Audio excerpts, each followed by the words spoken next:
Arum says Anthony Joshua and Deontay Wilder are done. Therefore, they should fight each other.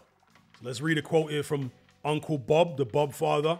He says, no, you don't have an off night getting out of you that way. Weird English there. I just think AJ has been through a lot of wars. I think it's over for him as well as for Wilder. He says maybe they can fight each other. That'd be good. I agree. I've said this in previous streams. If AJ insists on carrying on, I think he should retire. But if he insists on carrying on, then I think fight his contemporaries. Fight people who are in the same boat, who are a little past it, who don't have the punch resistance anymore, who don't have the confidence that they used to have, like Deontay Wilder. Dylan White still seems to have a lot of confidence, but Deontay Wilder, his confidence is shot. He's gun shy. So, yeah, let him and AJ fight each other. That fight was a long time in the making. It'll be like Kell Brook and Amir Khan, right? Even though that fight was past its sell-by date, people still tuned in to watch it. People still bought it. And AJ and Deontay Wilder are still bigger names than Kell Brook and Amir Khan, arguably. So, well, certainly AJ, but Deontay Wilder, is he a bigger name than Amir Khan? I want to say he is.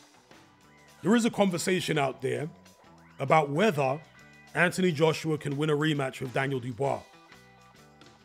Well, it's heavyweight boxing. Anything is possible.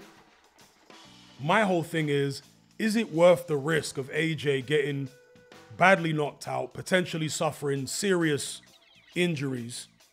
Because I'm thinking at this stage, that's getting...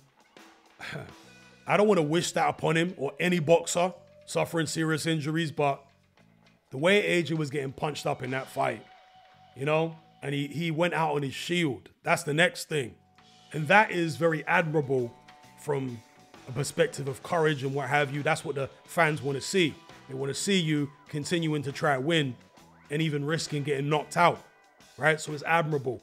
But for an aging fighter who's just coming off the back of a terrible knockout defeat, you're going to put him straight back in with the guy who iced him like that in a one-sided fight? Can't you see the danger of that? So, yeah, he might have a chance of winning. He did buzz Dubois. He didn't hurt him that bad, but he did buzz him. Dubois has been buzzed several times in his career, and that's what he tends to do when he gets buzzed. He backs off. So, yeah, AJ has a chance, but is the risk worth the reward? That's the question. And I'm not even talking about financial reward, because AJ's got more money than he could possibly ever need. The reward for him is surely more about silencing critics. If you're boxing on past your sell-by date with the main goal of silencing critics, you're not going to win that war. You're not going to win. There are always going to be critics who are deriding you for this, that, or the other. I mentioned in a previous video, to this day, I know people, personally know people, who are adamant that Lennox Lewis was rubbish. They will have a conversation with you today. Yeah, people from back in the 90s. And they'll say Lennox Lewis had a glass jaw. He was rubbish. He never fought the top guys when they were in their primes. He ran from this one and he ran from that one. That's what they'll try to argue. Yeah, I mean, there's a rapper from back in the days. Some of you guys may know him, called R.A. the Rugged Man. He's a white American rapper from New York. I think he's from Long Island, yeah?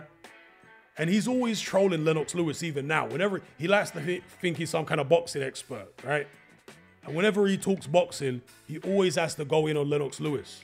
He says that my grandmother's got a better chin than Lennox Lewis. Lennox Lewis weren't no champion, he was a fake, and yeah. So most boxing fans, of course, look back at Lennox Lewis as one of the great heavyweight champions in history, including myself. But there are still people out there saying he was rubbish. And believe you me, during the 90s, Lewis was criticized more than AJ. That's something that maybe AJ doesn't realize. Yeah? Lewis was criticized more than Anthony Joshua. He had the entirety of the American boxing media against him for the most part. Yeah, obviously not HBO because he was, you know, an HBO fighter, but the press, the the boxing press, the writers in the newspapers. They were trashing this guy constantly.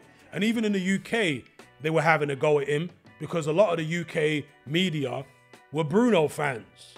So they were really siding with Bruno and, you know, having a go at Lewis and all that kind of thing. He got it way worse than Anthony Joshua. And that is the trap right there. If you get caught up fighting on past your sell-by date, trying to prove doubters wrong, you can end up in a bad way. Yeah? And that's the danger for Anthony Joshua now. He's clearly not going to get any better. He's going to get worse. He's reached the point of diminishing returns. If you're going to continue, you're better off fighting people who are in the same boat as you, who are just as damaged as you. You're fighting these fresh guys. Is the risk really worth the reward?